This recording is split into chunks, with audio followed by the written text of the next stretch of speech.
What does it take to exercise civility while still being heard? Our guest today is Shelby Scarbrough, and from coordinating presidential trips in the Ronald Reagan White House to serving as a protocol officer in the U.S. Department of State, Shelby has a wealth of experience in high profile settings. She played a pivotal role in organizing significant events such as the Reagan Gorbachev Summit, the Statue of Liberty's centennial celebration, and a meeting of the NATO alliance.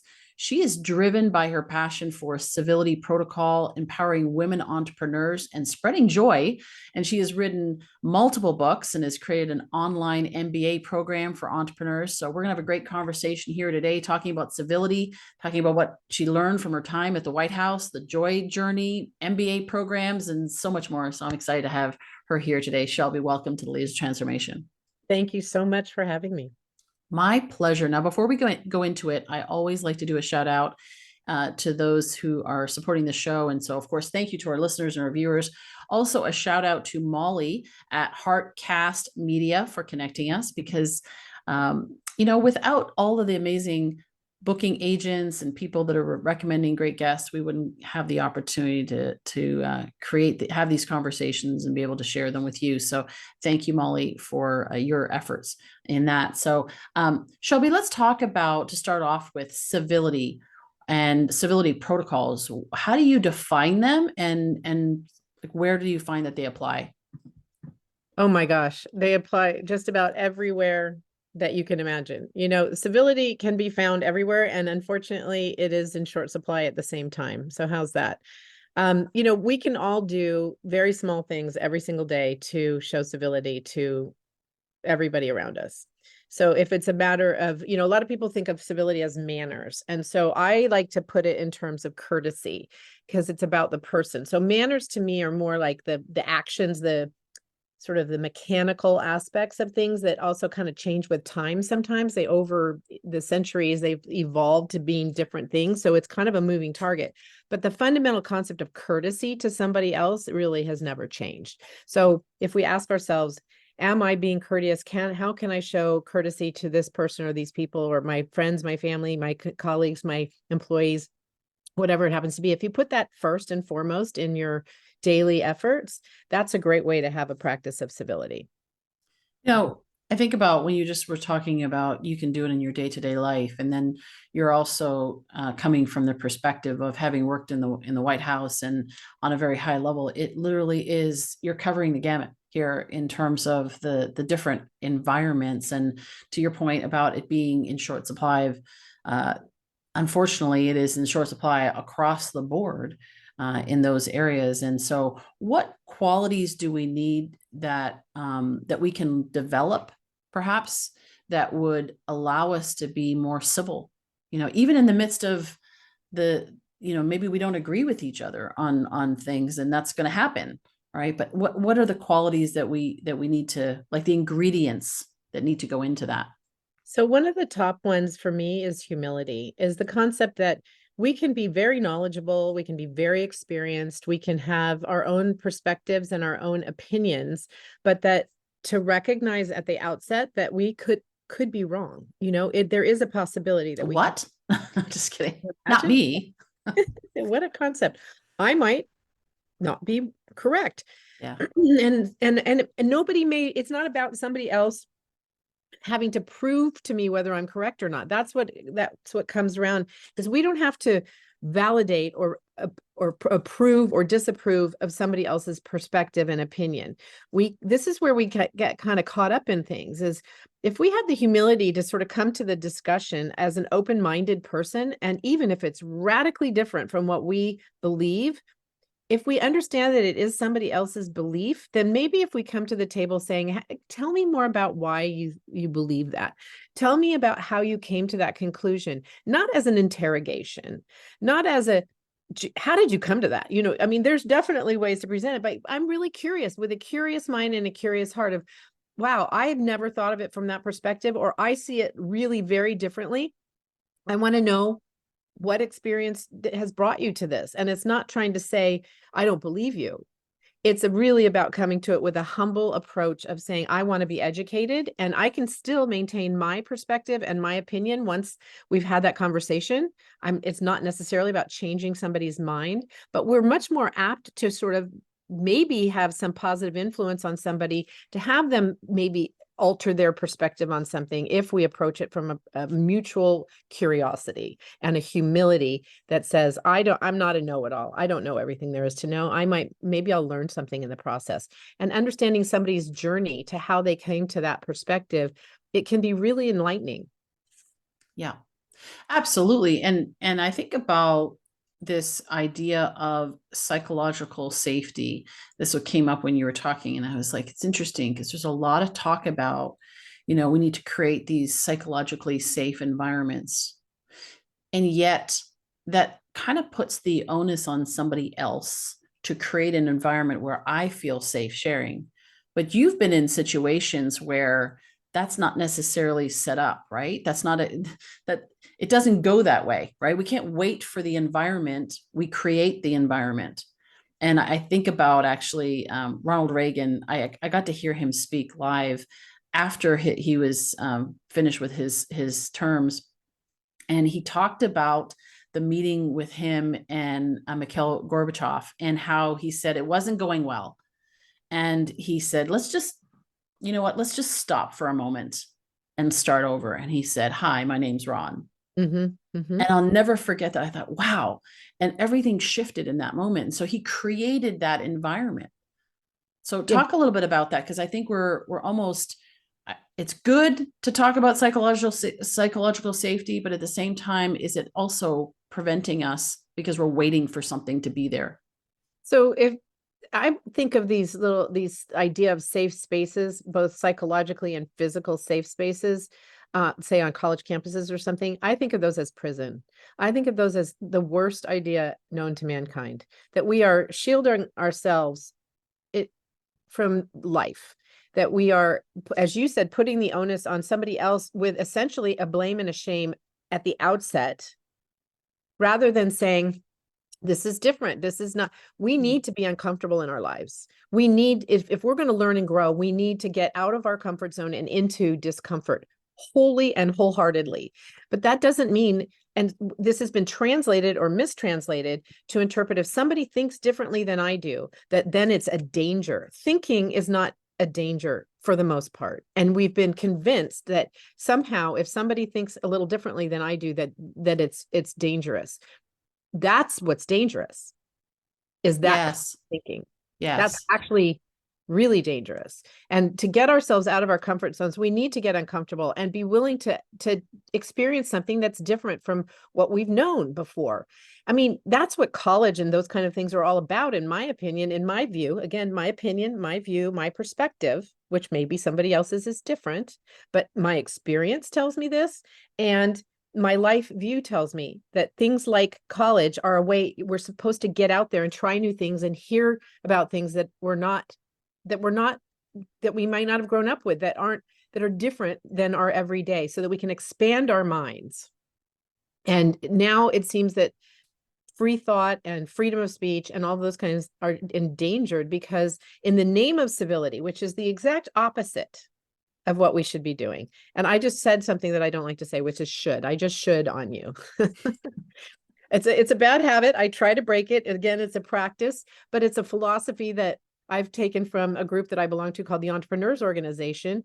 And that is that we don't should on each other. We share our experience, not necessarily our opinion. And that is an opening to have a bigger conversation. If we start a conversation with, I think this, or this is how it is, that sort of shuts down conversation all the way around. And Ronald Reagan was a master at that, at opening the conversation up. And just as you said, he said, call me Ron. That was a way of making it informal and more personal and connecting them personally. So it was a way to kind of bring our barriers down a little bit and build from the trust level from the ground up, rather than starting so formally that you're posturing and positioning. And so this is where, if we come to things with an open mind and an open heart, we are likely to learn something. We are likely to grow. We are likely to increase our positive footprint on this world, because we have the ability to look at things through a multiple perspectives, through a prism, through something that's more complicated than black and white. Yeah, I think about this idea of agreement versus acknowledgement. And when I talk to clients, I say, look, there's a difference. You can acknowledge whether it's a sales situation or whether it's a relationship conversation or somebody you meet that just simply disagrees with, has a different point of view, like you're saying, you can acknowledge them. Doesn't mean you're necessarily agreeing with them. And so, talk about that difference and how that even looks like in business, right? How can that be applied? So there's a friend of mine is named Sam Horn, who would be a great interview for you. She's written a bunch of books, one called Tung Fu, which is great. She's got a great way with words. She has another one called Talking on Eggshells. And all of these fall right into my wheelhouse and my passion of communicating with and for and about civility, is that if we are to, using words like, I hear you, to your point about agreement, I hear you. That's acknowledgement. That's not agreement. That's not having to buy into something somebody says just because they say it.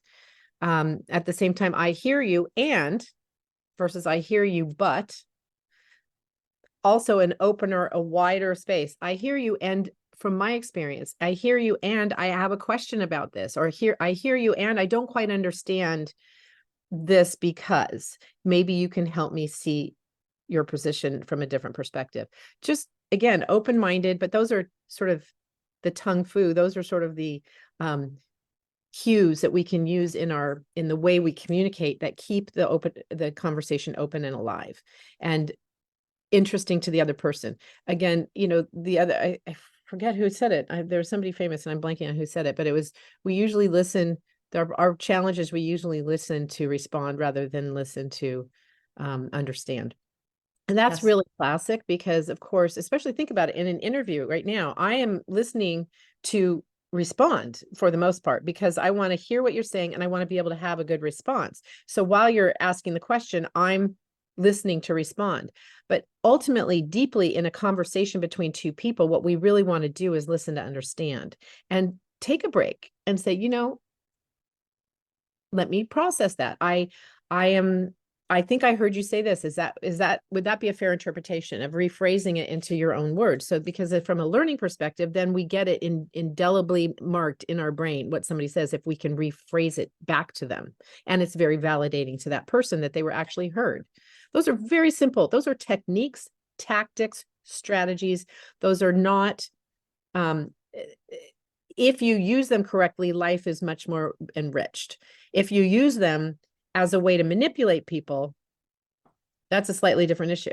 Yeah. They can be used, these kind of skills can be used for good and evil. And I like to think to use them for good is just much more enriching and makes life better. Yeah, for everybody. That's a good point because the techniques, like you said, it's like neurolinguistic programming. I was It's thinking very powerful very. and it can be used to manipulate people and entrap them. And so that's not what we're talking about here. It's using it. So many things can be a tool or a weapon, depending on how you use them. And what's your objective? Is the objective to get your way, or is the objective to move the relationship to a further position? If in sheer business terms, I think of things as a win-win. So I'm constantly trying to find the win-win versus the winner take all, the zero-sum game, which would be I'm win, if you lose, I'm the winner. If I lose, you win. And that's the black and white. There's no gray area. Life is full of gray. My dad once said to me when I was upset about something as a teenager, he said, Shelby, life's a lot more gray than you think it is. And it stuck with me. And we like to think that there's a right and a wrong and a yes and a no, but 90% of the time it's maybe. Yeah. Maybe and. Well, and I love the word and, the yes and versus the yeah but. And you mentioned that because that little word, that 3-letter word can be so debilitating in a conversation. It's like I use the example of, I really love you, but I mean, so, but what? I just negated everything. Yeah, exactly. That, before that. And it sounds simple, and yet it's so powerful. And even for ourselves, and I know this applies to even the way that we interact with ourselves. If I say, yeah, I really want to do that, but I'm also holding myself back as an entrepreneur. I know you deal with entrepreneurs, right? It's like, where am I holding myself back? So it's what's happening out there is also happening inside. That's why this conversation is so important to be able to understand, how do we even, how do we relate? It's all about, life is all about relationships. So yeah. There's a phrase, again, I go back to my parents. They sent me to a kind of it was called personal and collegiate effectiveness. And they had gone to something called personal and corporate effectiveness, PACE, a long time ago in the 70s, million years ago. But one of the things that they had was a coin that they gave us all. And I probably have it around here somewhere. I'm going to probably just announce right now that I'm going to steal that and make it into my own piece of jewelry or something, but that I can pass on to other people. The idea is that on one side of the coin, it says, I am as I think I am. And on the back side, it says, sure enough. So self-fulfilling prophecy about our attitudes, about how we carry ourselves, about how we communicate people, about what we say to ourselves about ourselves. So if we constantly bash ourselves, look, I'm really good at that. I'm expert at self-annihilation. I'm no good at this. I can't do that. I have to stop myself all the time to talk look in the mirror and say, no, you're pretty good at this. Okay. So owning your own amazingness, because everybody's got some amazing quality, and projecting the person that you think I am as I think I am, taking ownership of everything we do, taking ownership of our attitude about ourselves, our attitude about the world.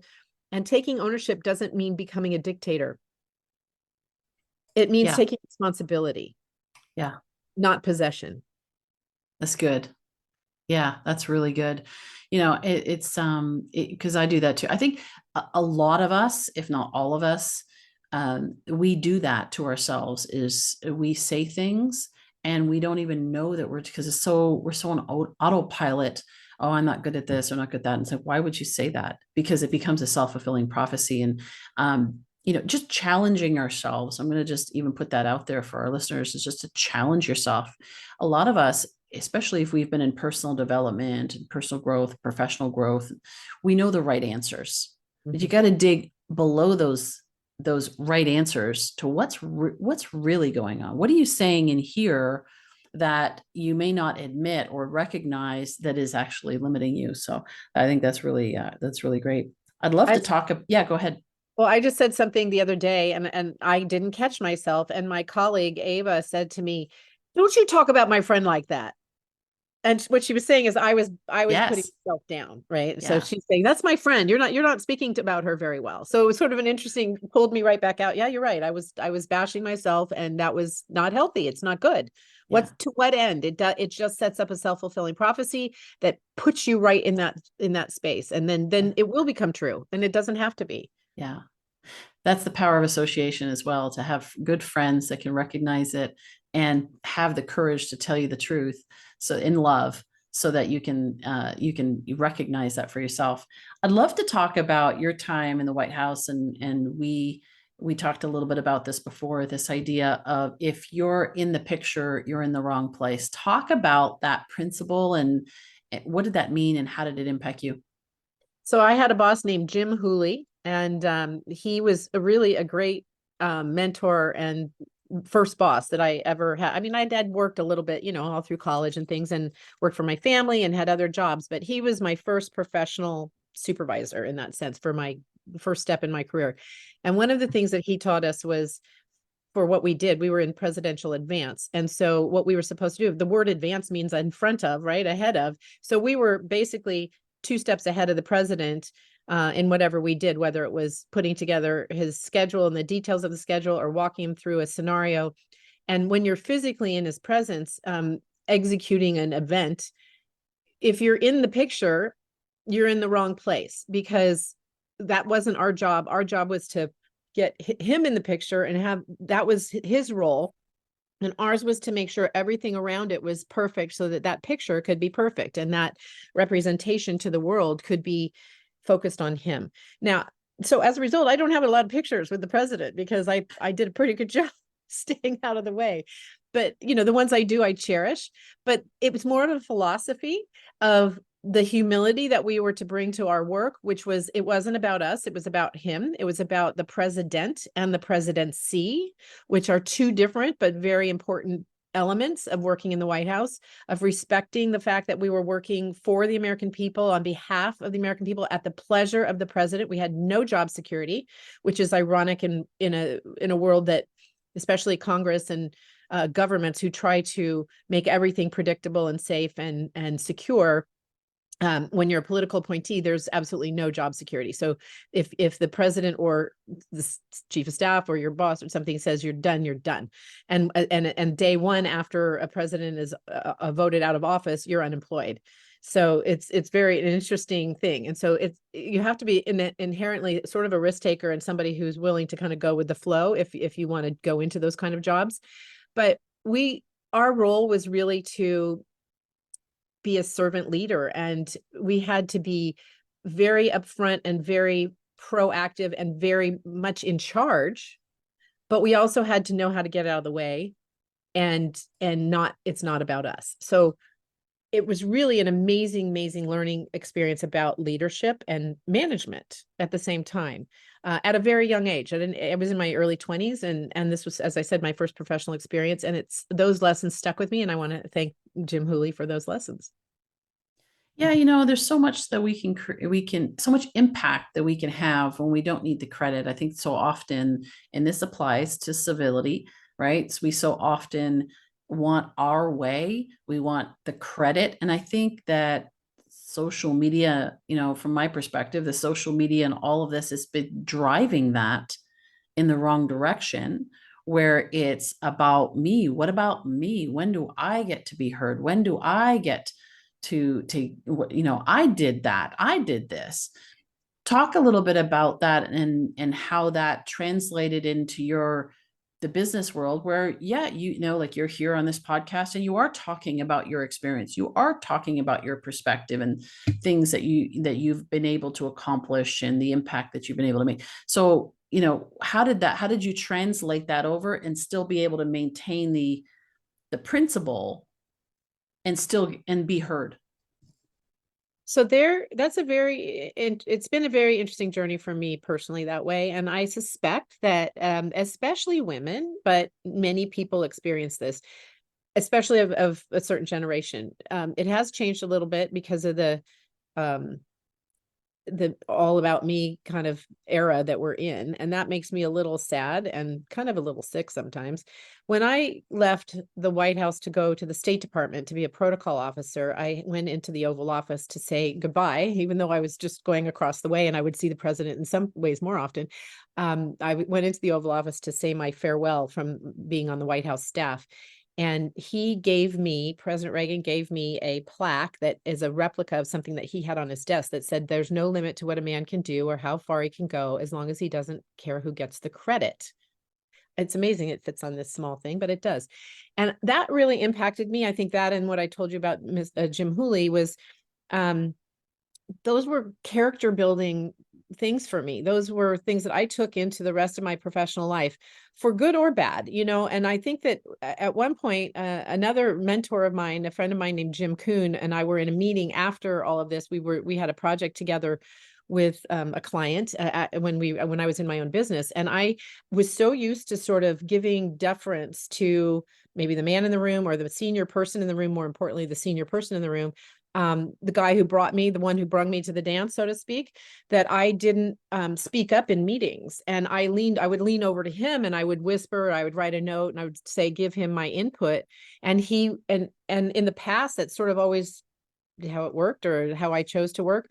And he turned to me and said, "You're just as much a part of this. Ask the question yourself." So he kind of, I don't know why I needed that permission, but I did. And it was memorable for me in the fact that he sort of said, "No, take ownership. It's you, go ahead. And it's okay if you ask a question that," I guess I was worried about asking dumb questions or something, or, something that had already been asked or that I just didn't understand. So I wanted to leave that up to the person who brought me onto the table as a deference as a respectful move. So I was doing it for the right reasons, but he helped me grow to be able to have my own voice a bit.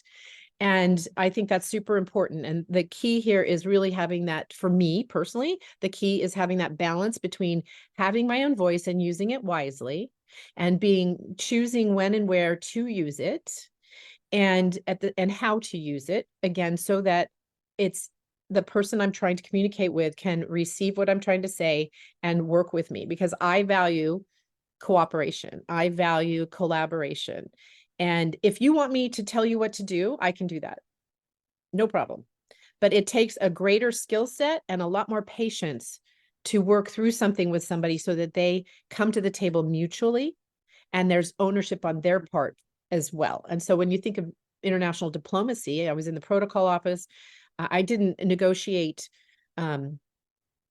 substantive, meaning policy positions. I wasn't negotiating world peace, but my role was adjacent to that. It was a facilitator of that. And if I didn't help have a good relationship with the embassy as we were coordinating the logistics around a visit of a head of state, if I was combative, if I wasn't cooperative, if I couldn't work things out diplomatically, that could negatively impact the bigger picture. And that wasn't that's not a good thing in that job. So understanding our big role, our big picture, how we can be a positive influence on something is just it's a super high value that I have.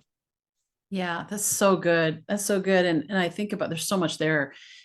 Thank you for that. And I think about entrepreneurs, and let's talk about your program. You have an MBA program. You talk about women entrepreneurs.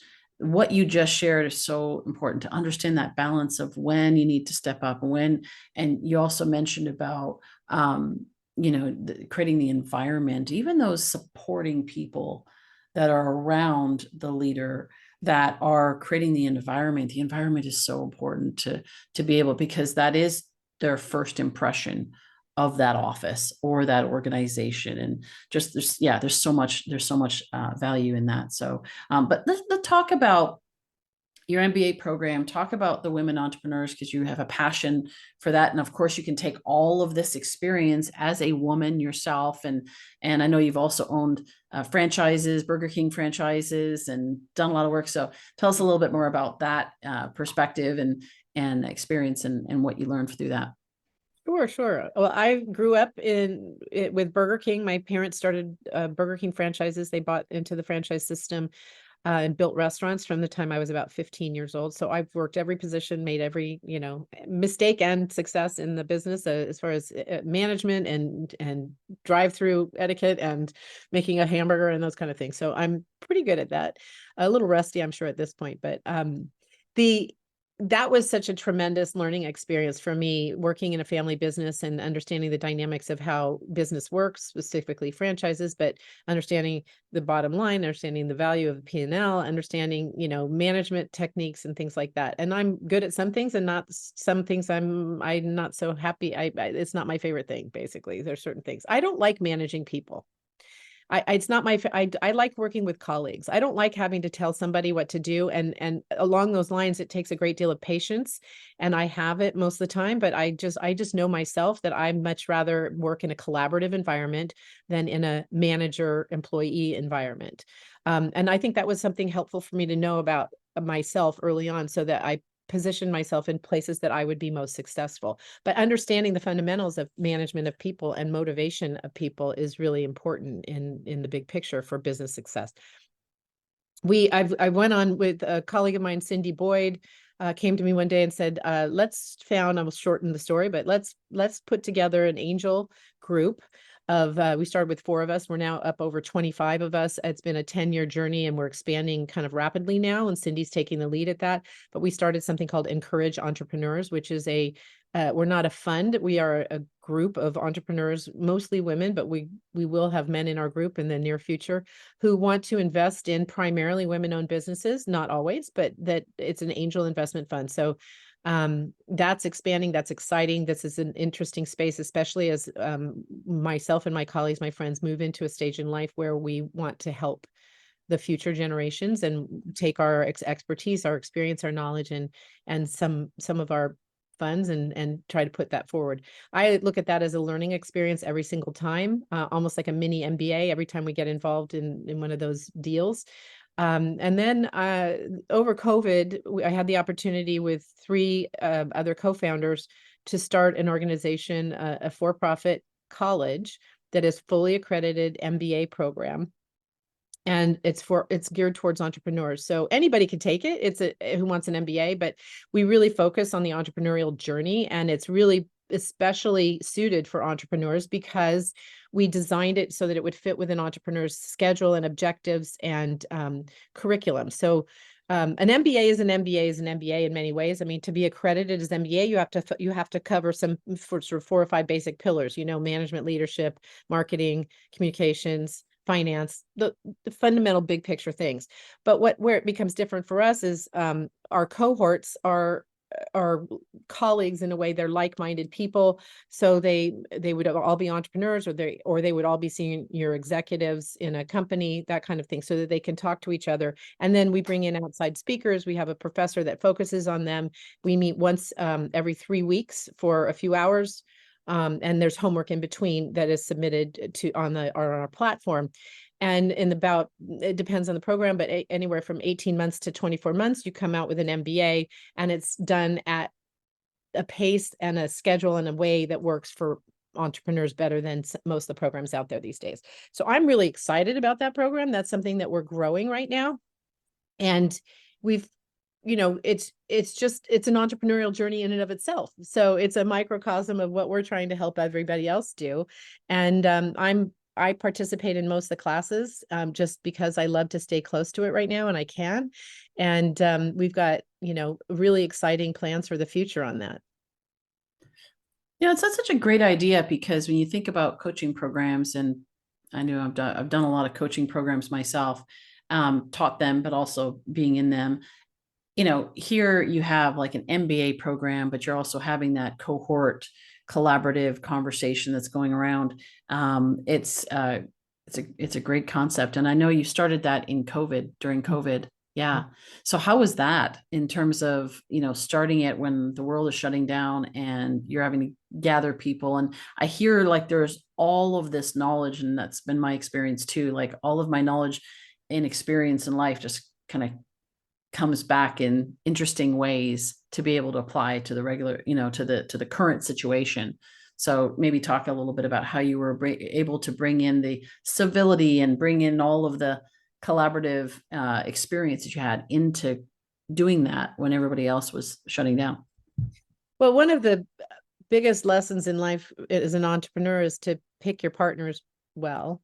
And I just had the good fortune of being connected to some stellar individuals through the Entrepreneurs Organization who came to me and asked if I wanted to be part of a task force to investigate putting together a program for entrepreneurs and an MBA for entrepreneurs. So I said yes. And it turned out that it ended up making sense to launch it as an independent business, and we had the capacity to get the accreditation in a way that would normally take about 5 years. In the past, things are changing very quickly in the education realm and ed tech and all of that kind of thing. And so we kind of jumped on that and said, look, this is really cool. If we can, this is very entrepreneurial that we can put this together. So my partners were from all over the world. One is from Malaysia, one is from Arizona, one is from Detroit, and myself. And we spent, once a week on the phone for several hours laying the groundwork for all of this and launching it. And then we said, okay, let's do it. So we pulled the trigger, and about a year into our planning, we took some time in the planning, but being stuck at home, that was kind of an interesting way to utilize your time.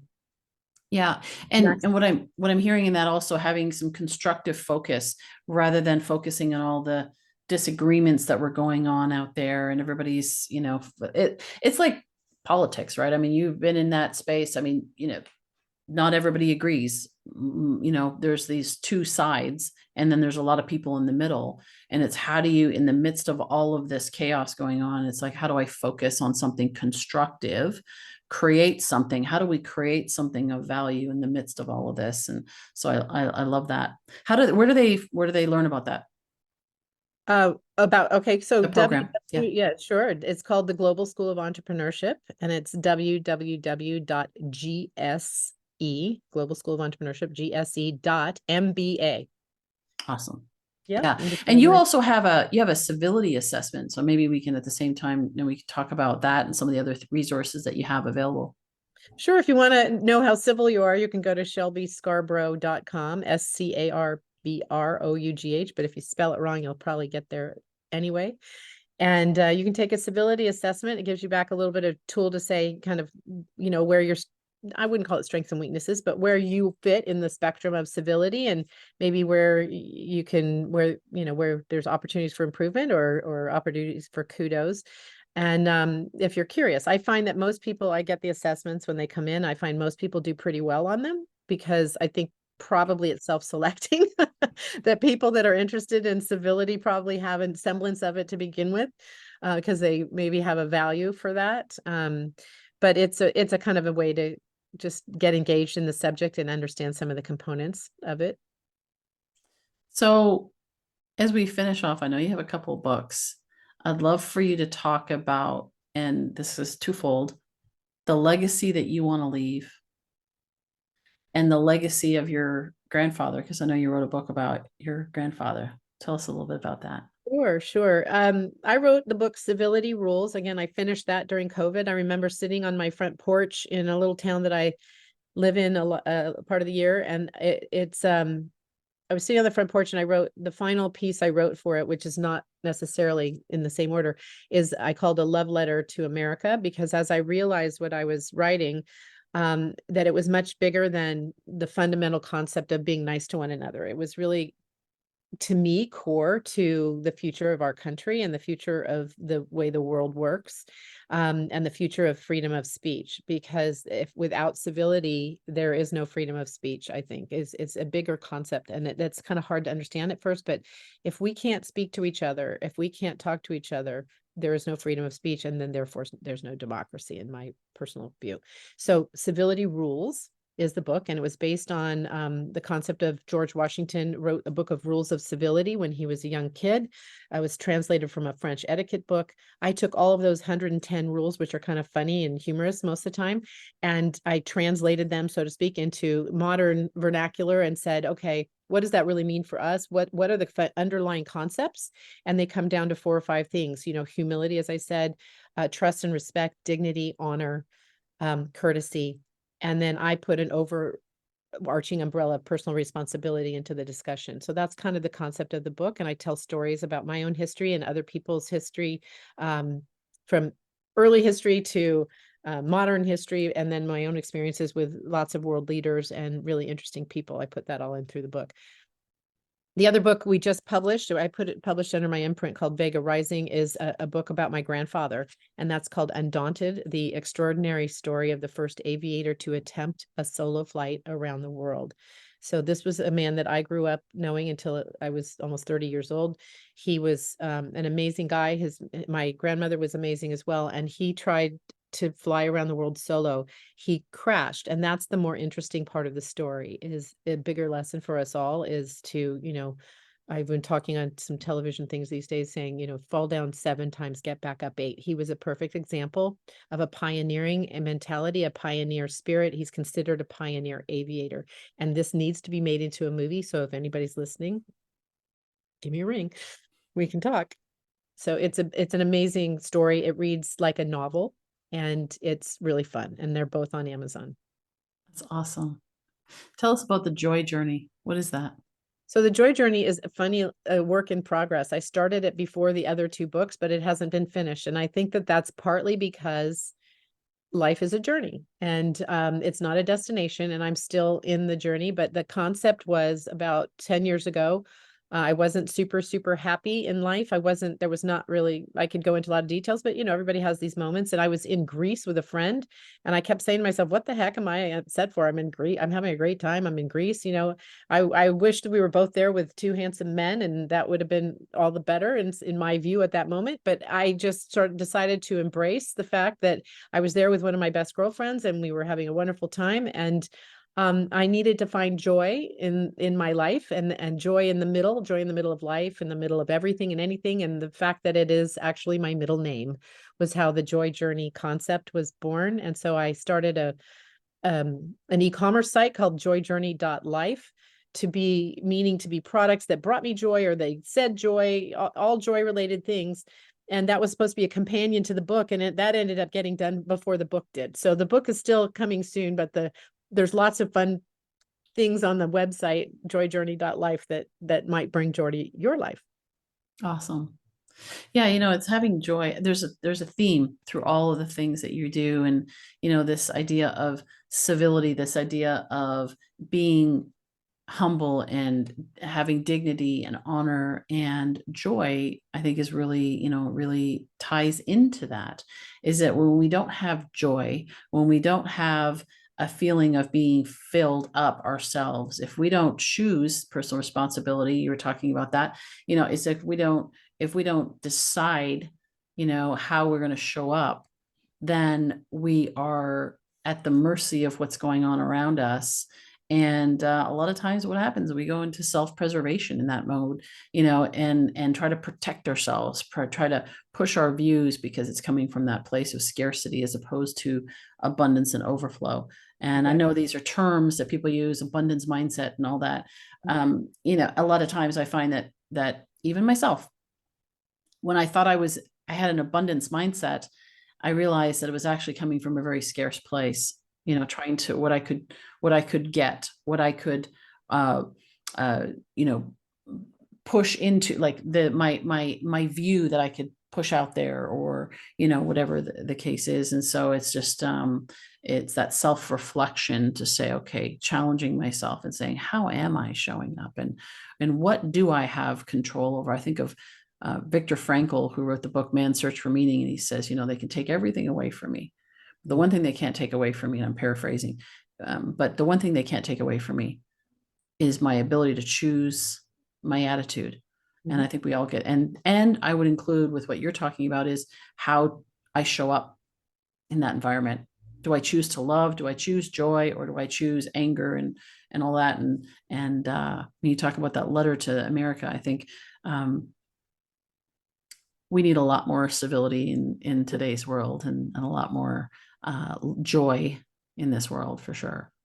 When you say abundance, for me, it's not abundance as in, like you said, how much can I get? I can get things. I can have more money. I can have more stuff. I want more friends. I have an abundant amount of love and care to give. I don't have an abundant amount of time. Time is finite. So, but a generosity of spirit, a desire for everybody to succeed. Those kinds of mindset, that kind of mindset to me just brings joy to my life. And especially if I'm able to bring joy to other people's lives, that's an abundance mindset in my mind. And it's so rewarding.